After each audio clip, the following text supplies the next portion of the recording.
And there's one man you want to do that with every single Monday. You can do it here in the Breakfast Club with Rodney Eade, a great of Australian rules footballer. He joins us again. Good morning, Rocket. Morning, Daniel. Jimmy, how are you going? Good. Andrew? Going very well. Good. Adam, how are you? I'm good, thank you. Very good. How are Very you? good. Because you took the reins in local footy for the first time on the weekend. Oh. You've been involved in the AFL system for years, Rocket. You found your way down to suburban ovals now as part of the coaching structure at the Baldwin Football Club, the senior coach. What was it like, local footy? It was good. It was good. It was, I don't know how many there, probably 2,000 or 3,000 people. It was, I think, as you know, Daniel, having coached Baldwin, that there's a bit of rivalry between the two teams. Yes. So the game was played in good spirit. It was a fairly hectic game, really, for suburban footy. It was a hot game. You didn't use, as you said on here the other week, kill one to educate 1,000 already in the year. There was a little bit of angst about selection, to be honest, Jimmy. Round one, there always is. Oh, yeah, mainly this point system, which I didn't. Of course. The points. Footy. Of course. So a couple of guys missed who probably would have been in our best side, but you couldn't play because of the points. Did you get heckled from the fans? Not that I heard of, so that was okay. They were very well behaved, the crowd. That'll Standing there on come. the boundary line. When you get the black move. That'll come for you. Yeah, I've heard about Don't worry about that. Hey, Rocket, we always talk about who's it saying more about with results on the weekend. Sometimes people like to focus on the negative, but teams can actually play well. But interesting to get your thoughts on the Bulldogs Essendon game. Was it more about the doggies, the way they played, or is it the way Essendon, I guess, didn't defend? Oh, it's a bit of both. I think, you probably asked where it's been for the Bulldogs. But I think a bit of the Bulldogs has been that experience. And sometimes kids, if you've got too many kids, I think there's always a tipping point. Everyone says, we're developing or we've got kids or whatever the case may be. But there is a tipping point. If you've got too many, that they can capitulate under real heat. And they played the Giants' first game. But I think just having some experience plays back. And I think we know for facts that if you get slayed in the media, teams are going to bounce back. And I was reasonably confident they would. And I think the competition's that even, that the mental aspect of the game, I think, is more valid than any other time in footy. But the Bombers are a little bit disappointing, to be honest. I mean, beating Adelaide first round and then be able to serve up what they've done the last couple of weeks is going to be really disappointing internally.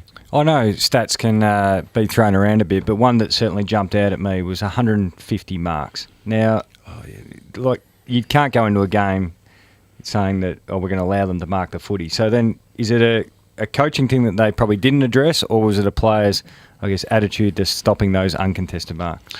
That's a good question. You don't really know because it's internal. But you would think that the coaching staff, you would think John would have said, we've got to stop their uncontested marks. If it wasn't focused before the game, by quarter time you would know that it is. So it's 150, so there's 40 a quarter. You say, well, that's an enormous amount of uncontested marks. Listen, we have to stop that. So therefore the players' lack of willingness to actually, or their lack of ability to actually stop that, it was a bit of a worry. Well, at quarter time, it was 83 uncontested possessions to 37. That was just at quarter time. Marks inside 59 to nothing. It was, and 43 marks to 14. That was just at quarter time. So my question to you is it, and I know it's never any one thing, but was it more attitude or more game style that Essendon came up with on the weekend that saw that happen from the Bulldogs? If you've got those figures, that has to be attitude. Because your game style, another game style is put into two. That's the way you move the ball, the way you defend. Teams defend differently, and you have your different focuses. It might be defend the long ball or the short 45 or whatever the case may be. But I would think if they're allowed to run around uncontested, that shows a lack of intent and a lack of effort from players to be able to put pressure on the opposition. And there's no doubt about that. I don't think that's a game style thing. Do you think Essendon's good, or do you think they're just average? I think they're average because the difference between their good and their bad is too big. Good teams, that gap is not that great. When you have a look at Collingwood, people want to be critical of Collingwood. They never get smashed. Their highest loss last year was 37 points. They're competitive and they compete all the time. Whether they've got enough top-end talent, I mean, that's another question. And people query other things, but they compete, and they run the Giants close. They really do.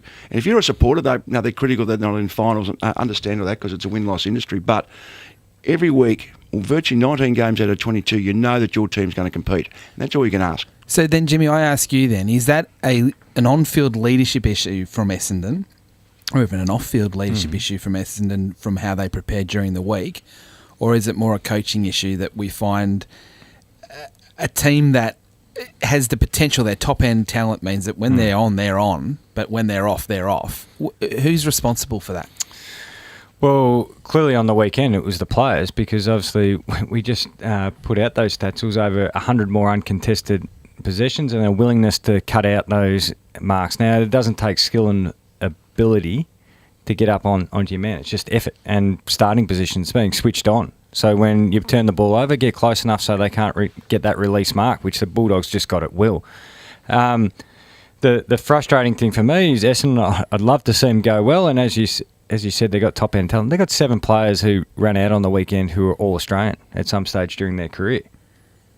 That's a huge number. It's a big number. That's a lot of talent. That's a lot of talent. And, sorry, Roy, just to finish off, they're wanting to play top 4 attack, but they're playing bottom 4 defence. Yeah. Now, history just says for as long as you can be, I think the lowest defensive rating as a side, I think, has come from about 6th. You've got to have that balance. And so if you marry that up with St Kilda, who've copped a lot of heat, who really don't have an All-Australian I don't think they had one on the weekend. But Essendon, they're set up to be having a crack for the premiership, and they're so far from it, it's not funny. Would you play hooker forward or back, Rocket? It's an interesting one. I mean, the way that Joe's going at the moment, you probably need to play him forward to give him a target. But I don't think that's their issue. I don't think. Probably the question needs to be asked: if they've got 7 guys who have played All Australian and some of their top end talent not playing well, are they after round 1? Are they believing their own press? Do they think? And back to that first point I was making, that teams, the attitude you bring to the weekend is more important than ever because the competition's that even. And if you're a little bit off, or you start believing your own bull dust, you have a chance to go down the toilet. And it's going to be proven there'll be another team next week.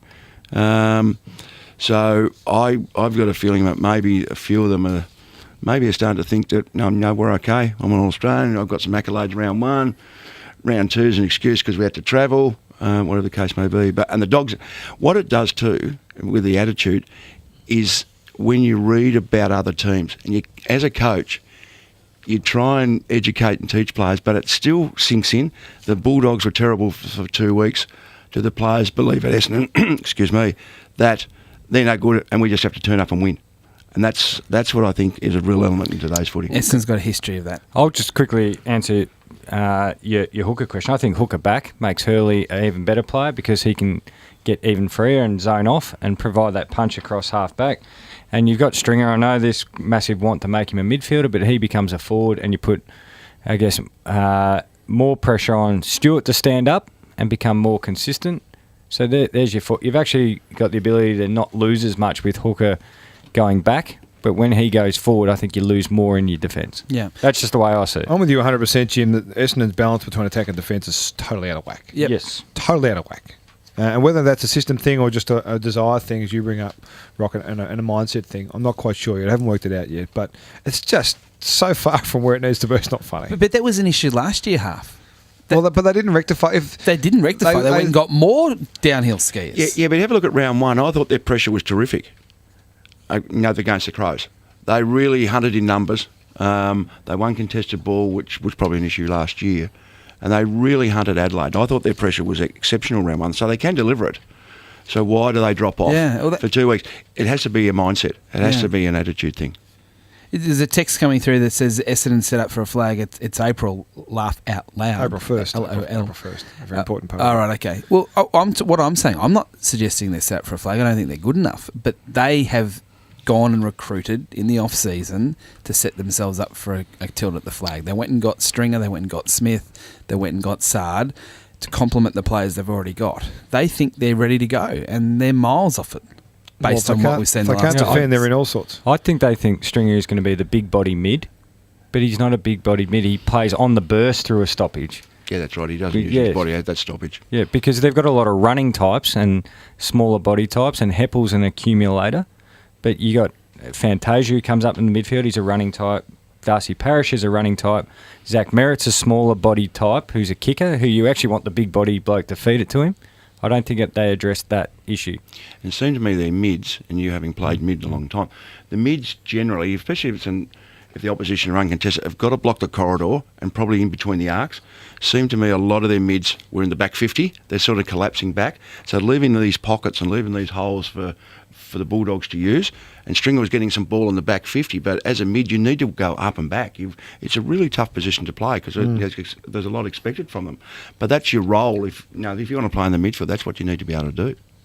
They did come up against a very aggressive fighting Western Bulldogs outfit, who we'll talk more about with Jackson McRae after 8 o'clock. And he's done, boys, walking to the bench right now. Lucky for him, it actually happened 5 metres from the bench. Not so nice, Gary.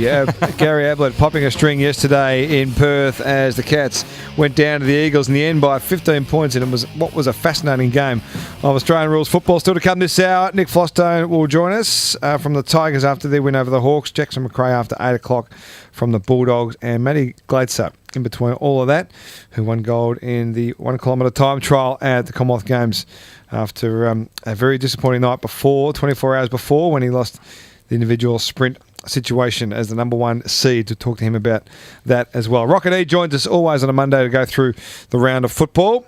The Gary Ablett situation for Geelong now, Rocket. They had 3 injuries yesterday, which obviously was very difficult to get overrun by the West Coast Eagles. But Gary, you've worked with him very closely, of course. Are you surprised to see this fragility in his body at this stage of a season? Other players have had hamstrings as well this year, so I suppose we just focus on Gary. He's a fairly big name. Yeah, he's a reasonably big name, but you have the obligatory question about him at every press conference when you're coaching him. But he surprised. Look, he's 34 years of age. Has he had many hamstring problems? No, I don't think he's had a lot. No, I don't. Not really? I think his soft tissue has been pretty good. Yeah. Really, he's been his shoulder and little niggles. Probably last year he started to get a few little niggles, hip and different things. So he had that one pre-season. So whether the strength was back in totally from that, I don't know. Whether the flight, whole range of different things, I don't know. So certainly, I would think if it's a 2-week at his age, it'll be 3 weeks. I think they'll give him an extra week for him to make sure he gets his strength back up in that. But I think at his age, you know that he's going to get some sort of injury at some stage.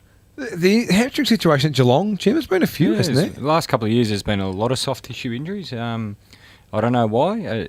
It could be just bad luck. Or maybe they're still tinkering with the training loads or whatever it may be. It'd be interesting to talk to someone in that department of the Cats. But Cockatoo being hurt again is another worrying sign. Cam Guthrie's was a bit unfortunate. He got trapped a bit stiff in an ugly tackle where your foot gets caught behind you. And I know being in that situation before, you actually know something's about to happen and you just hope for the best.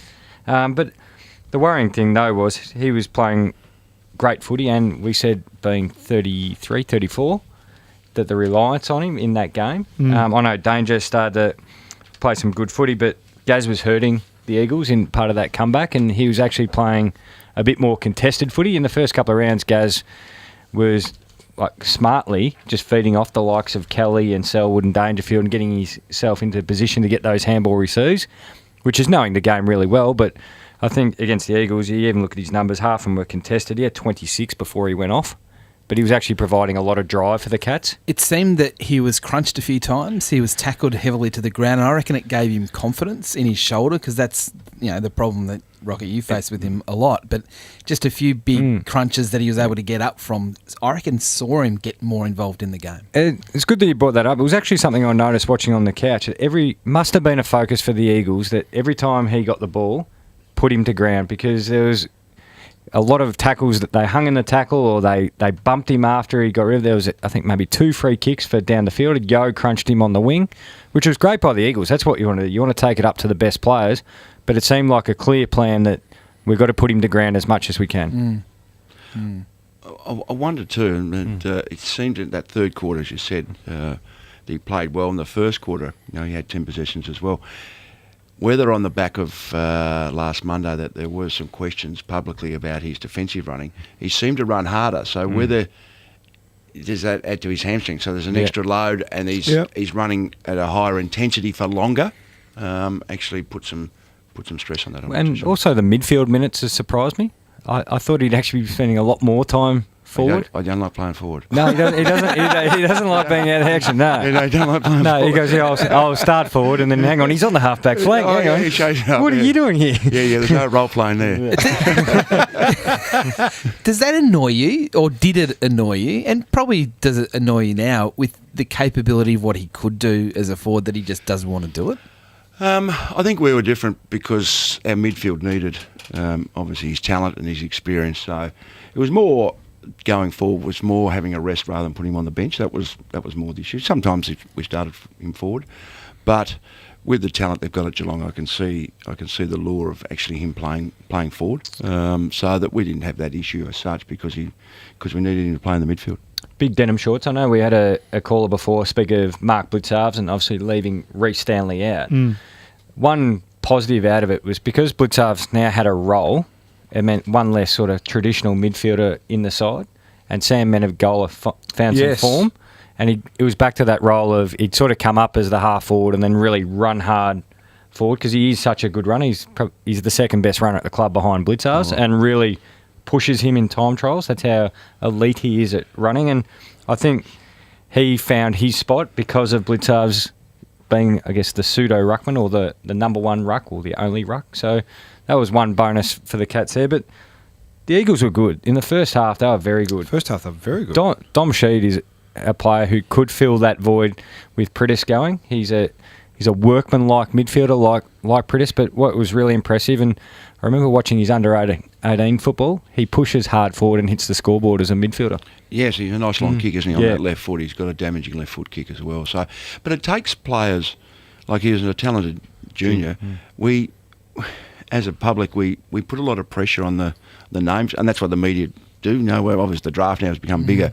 And certainly bigger players, taller players take 4 or 5 years, and even midfielders take their 3 seasons, 4 seasons really to get the hang of the game. And I think Sheeds now is just starting to mature into that role. I think we saw Jimmy with Hugh McCluggage at Brisbane in his second year, just struggling a little bit with the pace of the game and his body size. Someone that you saw him playing those under-18 representative games and he just dominated, but he hasn't been able to quite make that transition. I'm sure it'll happen, but he's a classic example of someone that just, maybe even Paddy Dow, that they just look small out there. Oh, they are. And the players nowadays are stronger, but they can run more. So they've got both. And I think these kids coming out of the under-18 system just haven't got the bodies to compete. And they get tired as well.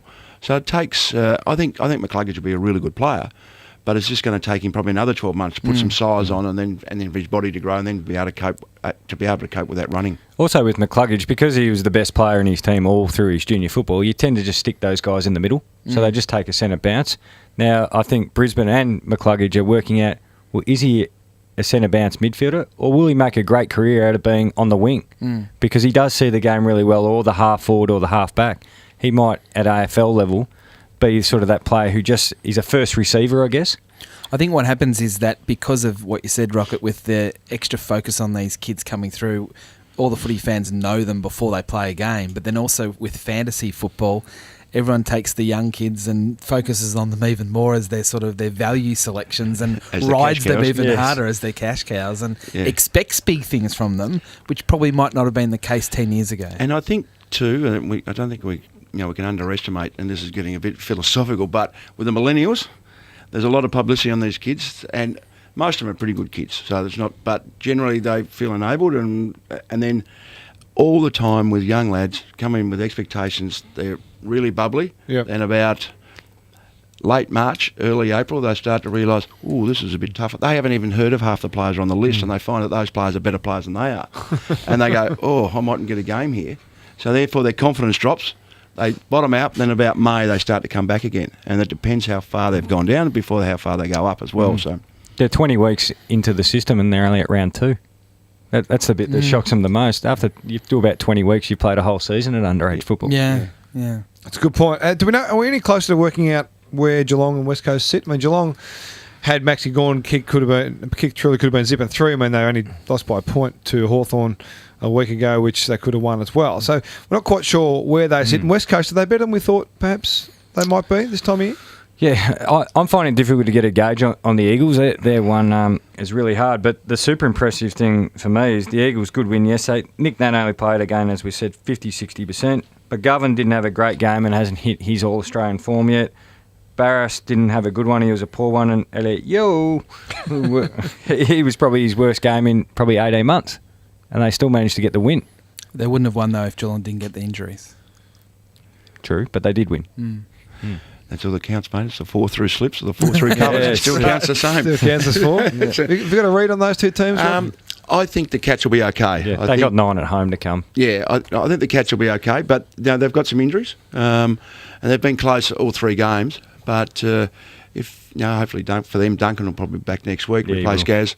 They just need to probably stiffen a couple of areas up, which obviously defence is one. No, get Harry back. Eagles are better than I thought they'd be, to be honest. I thought maybe they might actually dip a bit, but it's still early in the year. And but as Jimmy said, they've had some good players who didn't play well yesterday. McGovern and Yeo both play well. I think young Ryan, how good's he? Yeah, he's flying. Flying, Liam Ryan. He's flying. He's a really good player. Down to you. Let's talk to footy. And you mentioned before the competitiveness of the Collingwood Football Club. Rocket Friday night was a big game for both Collingwood and Carlton. Ended up being a victory for the Magpies. Did you like what you saw from the Magpies? Yes, I did. I thought they were able to run the ball too easily the length of the ground, one. But I liked Bucks be able to have side bottom Treloar out of the goal square, give it a different look. So I think a few teams are doing that now. I think Leon Cameron does that with Caniglio and Kelly and put their mids forward, especially guys who've got talent to be able to kick goals. But I think side bottom's such a smart player and he used his body well. They kept Jones, because Jones, I think, has got the makings of being a good player. But he likes to start off his man and then be like Ranson, except he hasn't got that balance yet to be able to say, well, I need to start near my opponent if they're going to kick it to him. So they're able to get off him a little bit. I think they showed some signs. If Elliott's obviously played well in the twos. Like in the massive score in the Degoe. But if you're Carlton, I don't know how many players are injured, but their seconds got beaten by 130 points. I mean, who's to come in? Who's to come in? And I thought they were disappointed. I thought they were lucky to get within 24 points the other night. And I just don't know what their season's going to unfold for them. I think you made a great point there with Jones trying to find that balance, and I think he's still playing defence like they've got the 8 defenders back. Yes. Because you can actually be a lot more proactive if you've got an extra 2 clogging up the back 50. Now, they've tried to open up the game a little bit more in attack because that was the next phase of play for them, because the last 2 years they've just defended and parked the bus a bit. Waddy? Yeah, so I want to ask Rocket before we get to Nick Vlostone. With Carlton sort of flicking the switch of being more offensive than previously, have they gone too far, or is this the education phase where it'll take a while for the players to adjust to what Brendan Bolton wants them to do? I think you can. I think Jimmy said before and used the right word. It's a balance. You can't go all or one really. If you park the bus as such, well, you're not going to score. So you need to probably have maybe in their case the defensive as their main asset, but let's take the game on once we win the ball. So rather than be forward of the play or just everyone go offence, it's about being able to keep that structure behind the ball, but at the same time still trying to kick goals. And I think most teams get that balance. They're trying to do both. Obviously, people were, I suppose, excited, maybe delighted with their round one, the fact they did try and score, but they did allow 71 inside 50s. So there is a downside to it. So I think there's a balance. So if their offence the last years has been at a 2 out of 10, well, let's go to a 4 out of 10 rather than try and get to an 8 out of 10 straight away. That's the balance for a lot of teams. One team who's got that right under control is the premiership-winning Tigers. Nick Vlostone from the Tigers has been good enough to join us after their 13-point victory over the Hawks yesterday at the MCG. Nick, good morning. Good morning. Now, 13 points, I reckon, flattered the Hawks in the end. You're all over them. I think it was 6 goals up or so, 5 goals up in the last quarter before they made a little bit of a late run. Were you pleased with the way your boys played after what happened in Adelaide the week before? Yeah, definitely. We kind of went into the games with a couple of key points. Like, we think he just gave the ball back to Adelaide too easy. We lost contested ball by a fair margin, so we went into the game with those key focal points. I think we were pretty good on them yesterday. Nick, always with sides who bring a lot of that manic pressure, it's hard maintaining the rage, I guess. How do you guys keep maintaining to back up week in, week out? Yeah, I suppose that's the way we train.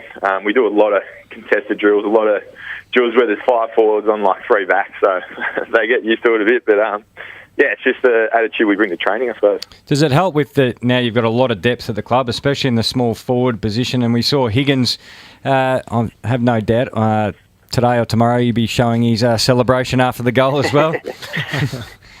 Yeah, that's it. Like Shea Bolton went out. Higgins was showing good defensive pressure at the VFL, so that got him the game. And then we got Dan Rioli. He's probably still a fair few weeks off, but yeah, when he comes back in the side, it's only going to make him stronger. Just with Jack Higgins, how important is it to have someone that can come in and not only play his role, but just that sort of infectious personality that sort of gives you something new from last year to sort of revitalise yourselves and be just a fraction different as the premiership team? Yeah, he brought a lot of excitement in, like you saw when he kicked his goal. He carried on a bit, but like all the boys love that. That got all us up, just seeing how excited he was to play and kick his first goal. So it is important changing team and giving other teams different looks.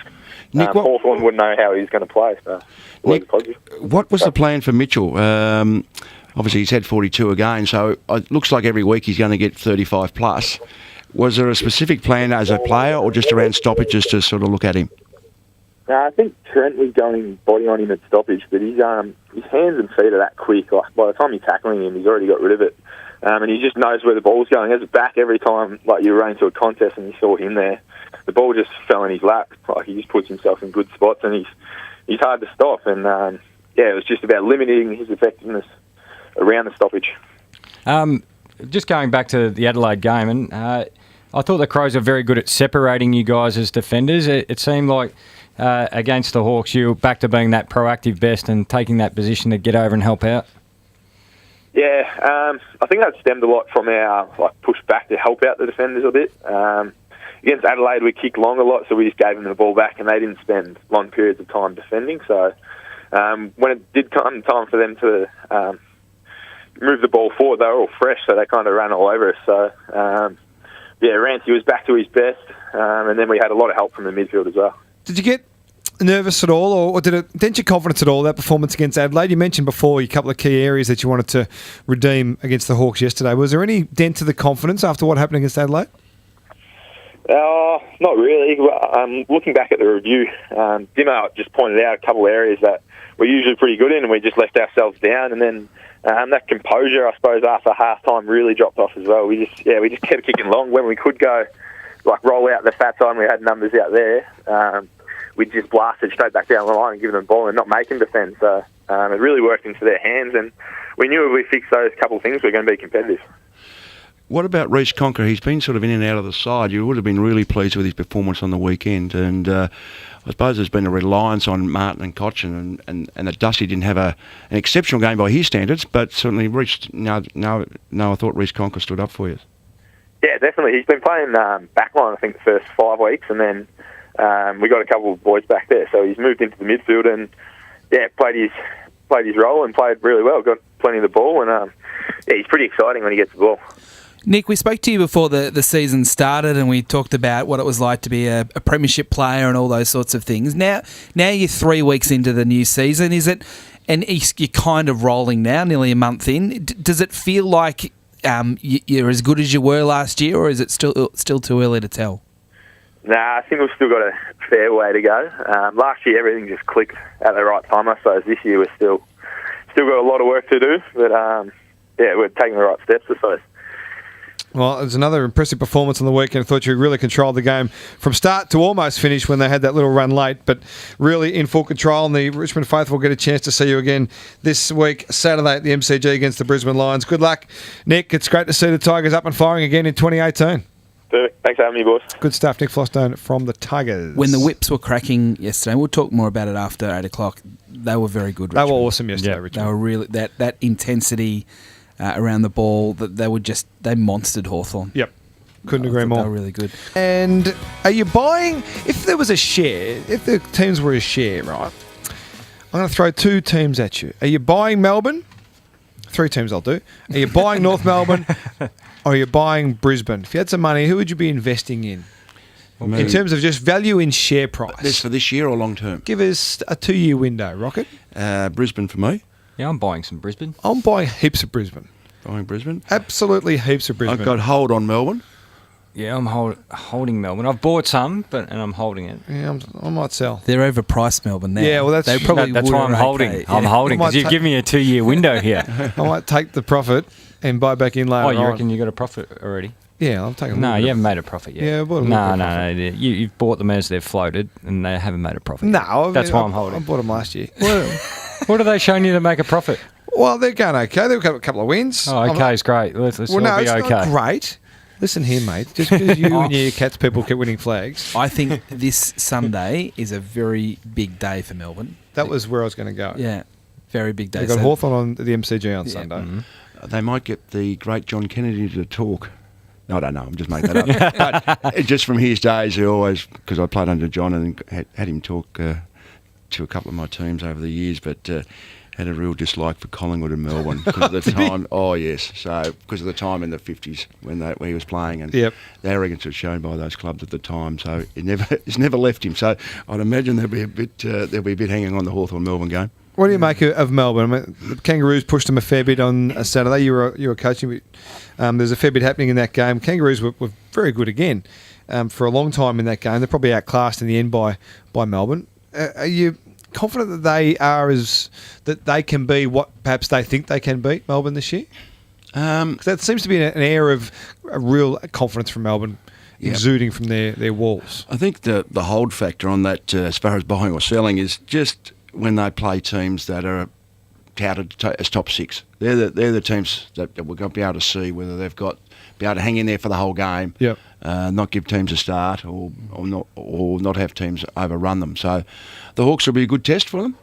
The Hawks are obviously playing pretty well. They monstered a little bit on the weekend, but still only lost by 2 goals. So they've got a great belief in themselves also.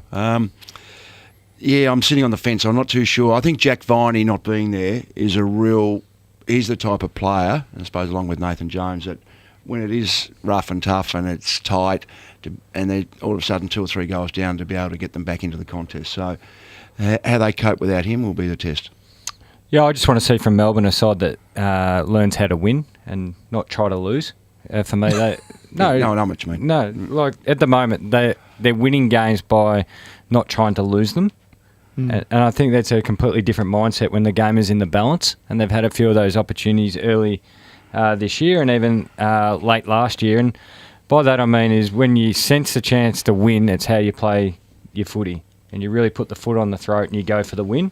Now sometimes you're going to take some bad beats, but you actually win a lot more with that attitude. Yep. And I'm not saying they're not capable of it. They've certainly got the talent there to do it, and I just want to see a bit more of that before I double down on my investment. Don't double down just yet. But Brisbane, I reckon you can buy confidently. I mean, they pushed Port Adelaide all the way. 5 points was the end margin, and Port Adelaide are the only undefeated team in the competition. We're at home.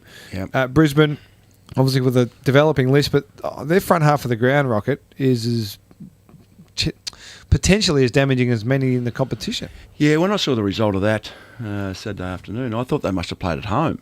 But playing away, Yeah. and Dane Beams had pulled out as well. Correct. Who was captain. So it's a great effort from a young squad to be able to do that. And they fought back a couple of times. So I think there's some really good signs with the Lions. What I like half about Brisbane is they've got some intangible qualities, things that you can't sort of put a finger on what it is, but I think a lot of it is spirit and belief, that they don't have the talent of a lot of other teams, but they never feel they're out of it. Even if you think back to the Melbourne game where they were playing horrendously in that first half, but they found a way to come back into the game. They're like a little chihuahua, sort of just nipping at your heels. Chihuahua. Wow.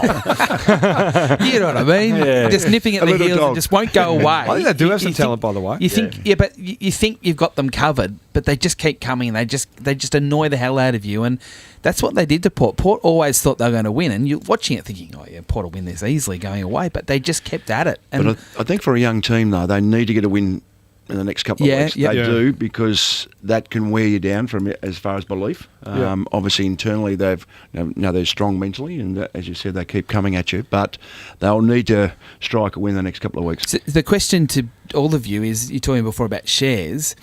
If you were a free agent and you were looking at Brisbane, North Melbourne, Carlton or St Kilda, would you choose Brisbane out of those four to say, you know what, I there's enough there to like to think this is a for club sure. I'd like to go out to? Of those, no doubt. no doubt. That's the one you pick. I agree. Yeah. I reckon there's so much. I just love their forward half. Look, Rayner showed heaps on the weekend. You go Cameron, Christensen's back in really good form. Zorko, Hipwood. There's your 5 of your front 6. Yeah, you just need another tool, don't they? They just need something to help. Yeah, that's right. They need another player in their back half that can help them turn the footy back over. Because Harris Andrews is a good player at doing that, but if he gets tied up having a man like he did Charlie Dixon, he can't really peel off and do that. So they need another player to turn it back into attack, because they're still very low in inside 50s. Yes. So they need that sort of rebound style of footy, and just being a young side, they don't get off to that quicker starts still at the moment, so they're chasing a bit of tail for most of the game. And before we let you go, Rocket, Sydney showed their mettle against the Giants in a real showdown on Saturday night at the STG. It was a terrific game of footy, a really bruising encounter, some real quality. What'd you make of that? Yeah, very much as you said then. It's just the way they play their footy and such a small ground, it's just a bruising encounter every time they play. And it's marvellous how they can just keep standing up, because physically they must take a toll. The week before against Port as well, but they're really strong mentally. Reed obviously gave them that bit extra as well, but now it looks like he might have a hamstring again. But Buddy, just at the end, he's improved. He's become a better player than he was 12 months, maybe 24 months ago. He's staying in the contest longer. He's not getting as frustrated. His tackling's improved, and then his whole game's really improved. And that goal in the end was just fantastic. It was ridiculous. Absolutely ridiculous. So it's always great to have you with us on a Monday. We know you've got to get moving. We appreciate you hanging back after 8 o'clock. We'll catch you next week, Rocket. Thanks, guys.